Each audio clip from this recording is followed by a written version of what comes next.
Assalamualaikum warahmatullahi wabarakatuh. Alhamdulillahillazi arsala rasulahu bil huda wa dinil haq liyudhhirahu ala dini kullihi wa kafa billahi syahida. Asyhadu an la ilaha illallah wa asyhadu anna Muhammadan abduhu rasuluh. Rabbi shrah li sadri wa yassir li amri wahlul 'uqdatam min lisani yafqahul qawli. Alhamdulillahirabbil alamin. Hai sahabat semua, perkenalkan nama saya Sri Ningsih. Saya adalah pengelola Teras Baca Hujan Ilmu Bandung Barat. Saya di sini untuk mewakili Forum Taman Bacaan Kabupaten Bandung Barat dalam rangka mengikuti salah satu program baik, yaitu bercerita Ramadan. Untuk kali ini saya akan mencoba bercerita tentang salah satu kisah Nabi Allah Subhanahu wa Ta'ala, yaitu Nabi Syuaib. Yang insya Allah kisah ini akan saya ambil dari buku 24 Nabi dan Rasul Teladan Utama dari Sigma Daya Insani. Seperti apa kisahnya? Kita mulai ya. Bismillahirrahmanirrahim. Di bagian lain negeri Syam terdapat sebuah kota yang bernama Kota Madian. Kota ini diambil dari nama salah seorang keturunan Nabi Ibrahim alaihi salam. Jadi dahulu kala ada seseorang yang bernama Madian yang tinggal di sebuah wilayah yang kemudian wilayah tersebut dinamakan dengan nama Madian. Letaknya di pantai Laut Merah di tenggara Gunung Sinai. Saat ini kota tersebut terletak di daerah Yordania yang berbatasan dengan kota Palestina. Untuk kegiatan sehari-harinya, kaum Madian ini memenuhi kebutuhannya dengan kegiatan berdagang dan bertani. Namun dalam melakukan kegiatan perdagangannya, kaum Madian ini senantiasa berbuat curang. Ketika mereka membeli barang, mereka akan meminta untuk dilebihkan. Sebaliknya, ketika mereka menjual, mereka akan mengurangi timbangan dan takaran, sehingga keuntungan yang besar tentunya akan mereka dapatkan dari kegiatan curang tersebut.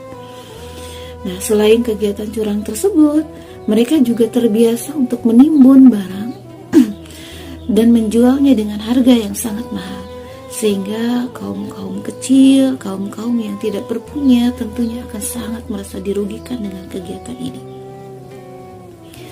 Selain perbuatan curang tersebut, kaum Madian juga menyembah hutan belantara.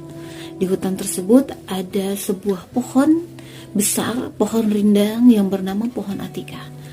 Nah, kaum Madian ini senang sekali datang berbondong-bondong kepada pohon tersebut untuk berdoa dan meminta. Mereka berkeyakinan pohon tersebut memiliki kekuatan yang sangat besar untuk mengabulkan semua keinginan mereka. Selain tadi kemaksiatan dalam berupa perbuatan yang curang, perbuatan yang merugikan orang lain, mereka kemudian kemaksiatan berupa kemusyrikan. Mereka juga terbiasa dengan kejahatan-kejahatan yang lain seperti perampokan, perampasan, pencurian, dan lain sebagainya. Ajaran Nabi Ibrahim sudah sangat ditinggalkan oleh mereka.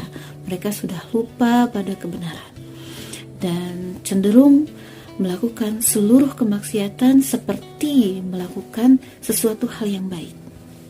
Nauzubillahi min dzalik. Lalu, apakah yang dilakukan oleh Allah Subhanahu wa Ta'ala untuk kembali meluruskan kaum Madian? Allah Subhanahu wa Ta'ala menunjuk seorang lelaki pilihan sebagai seorang rasul, seorang nabi dan rasul yang Allah ambil dari kalangan mereka sendiri.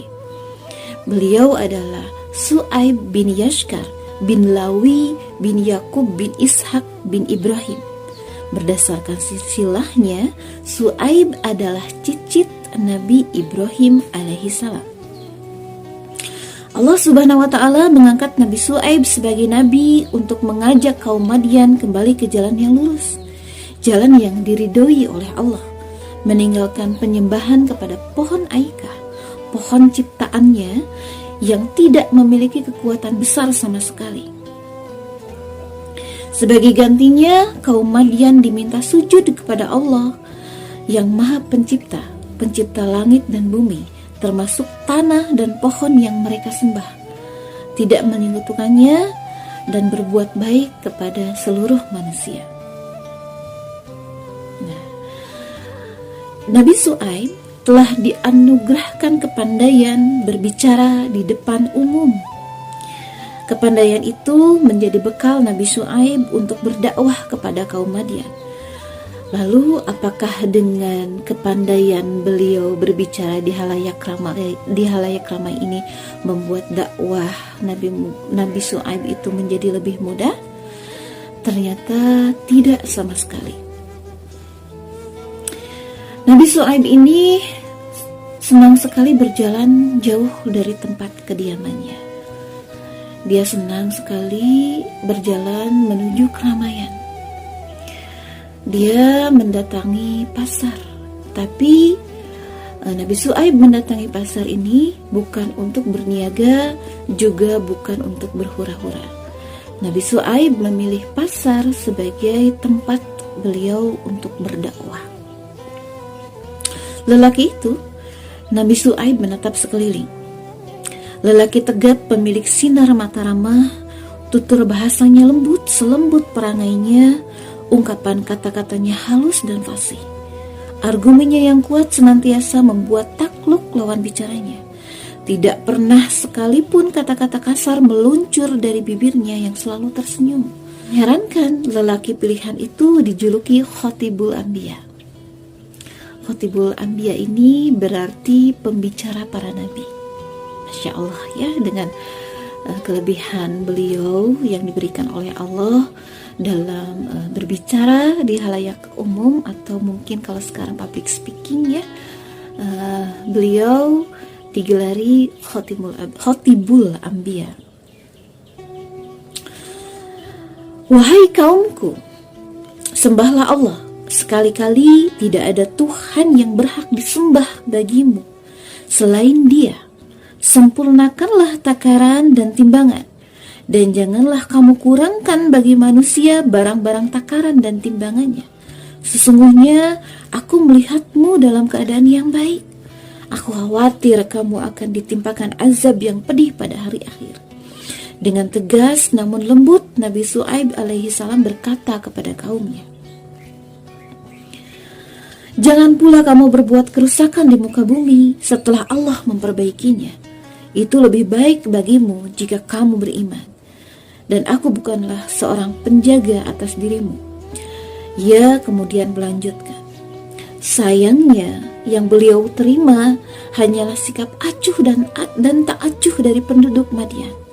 Mereka sama sekali tidak mengindahkan seruan Nabi Syuaib alaihi salam.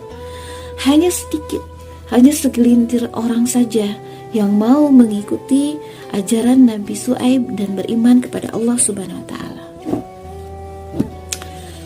Lalu, berhasilkah, sejauh mana keberhasilan dakwah yang dilakukan Nabi Syuaib kepada kaum Madian? Kita lanjutkan ya. Sedikitnya jumlah ya orang-orang yang mengikuti Nabi Syuaib dalam berdakwah sama sekali tidak menyurutkan semangat Nabi Syuaib untuk terus menyampaikan kebenaran kepada kaum Madian. Berapapun banyak orang kaum Madian yang menghalangi Nabi Syuaib dalam berdakwah, beliau sama sekali tidak gentar.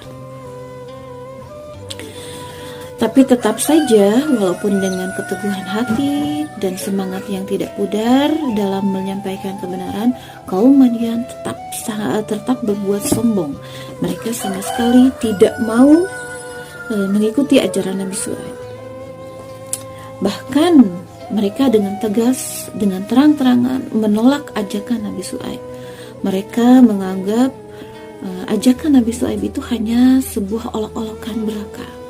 Mereka tidak melihat sedikit pun keistimewaan dari Nabi Syuaib. Mereka menganggap Nabi Syuaib hanya orang biasa, hanya orang yang lemah yang tidak mempunyai kekuatan sama sekali. Hai Syuaib, kau boleh berucap panjang lebar kepada kami. walau sebenarnya kami tidak terlalu mengerti dengan apa yang engkau katakan. Tetapi kau hendaknya menyadari siapa dirimu. Kau hanyalah seorang yang lemah, pengikutmu sedikit. Jika tidak karena keluargamu, sudah kami rajam kau.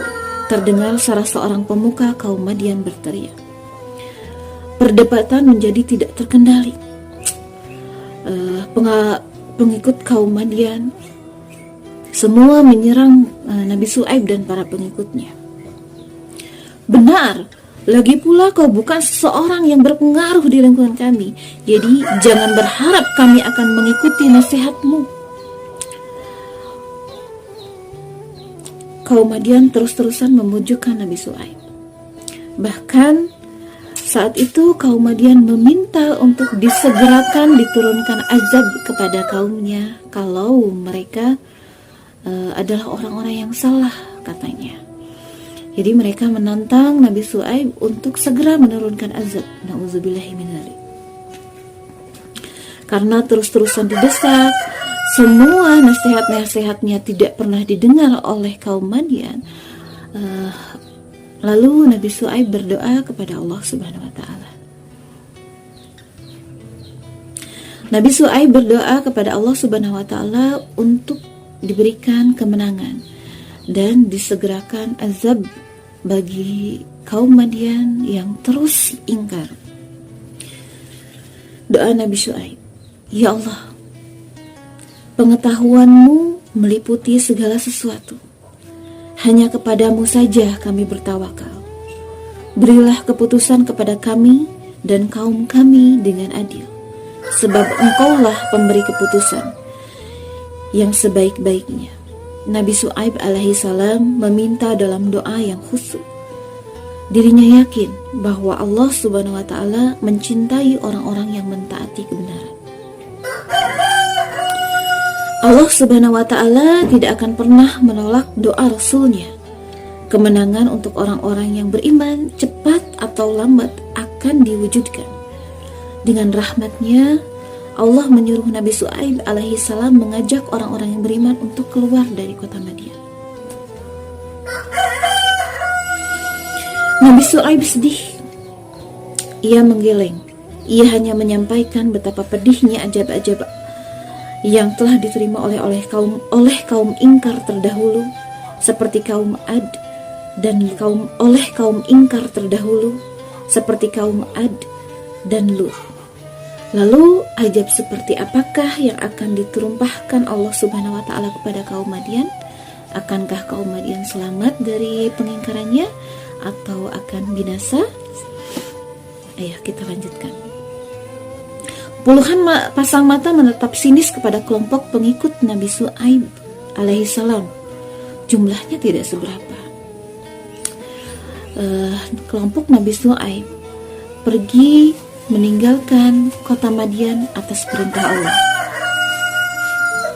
Semua penduduk kota Madian mengira bahwa kepergian Nabi Syuaib dari kota Madian itu berupa sebuah kekalahan.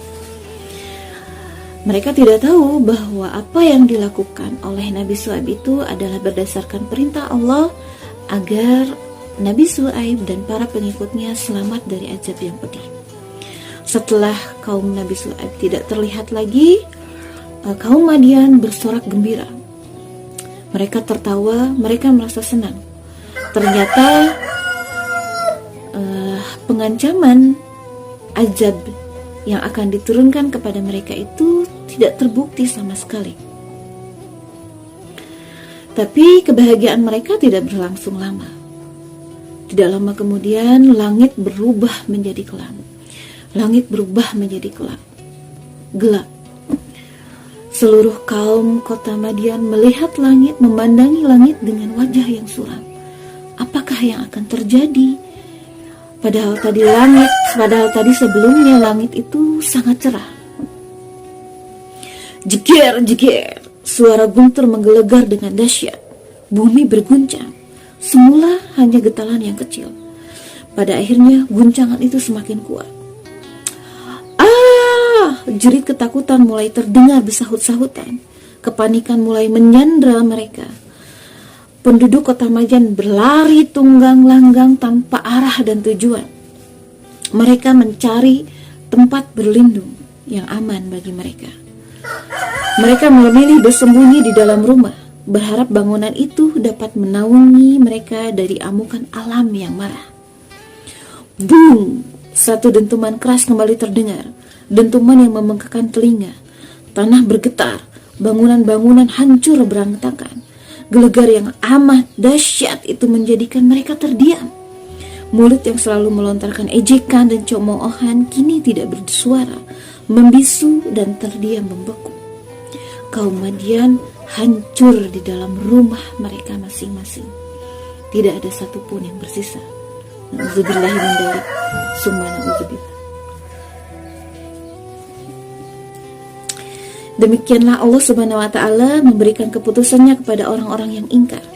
Sedangkan kepada Nabi Syuaib alaihi salam, orang-orang yang beriman, Allah Subhanahu wa taala berikan rahmat dan dimudahkannya perjalanan mereka menuju negeri lain untuk berdakwah. Hal ini selaras dengan Quran surat Hud ayat 94. Maka ketika keputusan kami datang, kami selamatkan Syuaib dan orang-orang yang beriman bersamanya dengan rahmat kami. Sedang orang-orang yang zalim dibinasakan oleh suara yang mengguntur, sehingga mereka mati bergelimangan di rumahnya. Wajah lelaki itu muram. Kesedihan tampak jelas di wajahnya yang bersahaja. Nabi Syuaib alaihi salam merasa sedih atas kejadian yang menimpa kaumnya.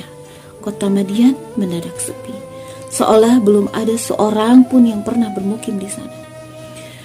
Nabi Syuaib memperhatikan pengikutnya yang telah beriman satu persatu. Ia berkata, "Aku telah sampaikan kepada mereka risalah Allah, menasihati dan mengajak mereka agar meninggalkan perbuatan-perbuatan mungkar, meninggalkan sesembahan yang batil. Telah kuperingatkan pula siksaan Allah bila mereka tetap berkeras hati, menutup telinga terhadap kebenaran ajaran-ajaran Allah yang aku bawa. Namun seperti yang kalian lihat, mereka tidak menghiraukanku, apalagi untuk mempercayai peringatanku. Karenanya tidak patutlah aku bersedih hati atas bencana yang telah membinasakan kaumku yang kafir itu." Orang-orang mukmin mengangguk-angguk. Mereka semakin meyakini janji Allah Subhanahu wa taala adalah benar. Kepada orang-orang yang ingkar, Allah telah memberikan siksanya di dunia dan di akhirat. Sedangkan kepada orang-orang beriman, Allah Subhanahu wa taala akan menambahkan keberkahan dan dalam kehidupannya. Alhamdulillahirabbil alamin. Sahabat sekalian, kisah tentang Nabi Syuaib ini berakhir sampai di sini ya. Mohon maaf jika ada kesalahan dalam berucap. Sesungguhnya saya pun masih dalam proses belajar. Semoga dengan dibacakannya kisah Nabi Syuaib ini kita bisa mengambil pelajaran dan hikmah yang besar yang ada di baliknya. Janganlah kita berbuat sombong, jangan pula senang berbuat curang, juga jauhi kemusyrikan, karena sesungguhnya siksa dan azab Allah teramat sangat pedih. Akhirul kalam, kita tutup saja dengan hamdalah dan doa akhir majelis. Alhamdulillahirabbil alamin. Subhanaka Allahumma wa bihamdika asyhadu an la ilaha illa anta astaghfiruka wa atubu ilaik. Wassalamualaikum warahmatullahi wabarakatuh.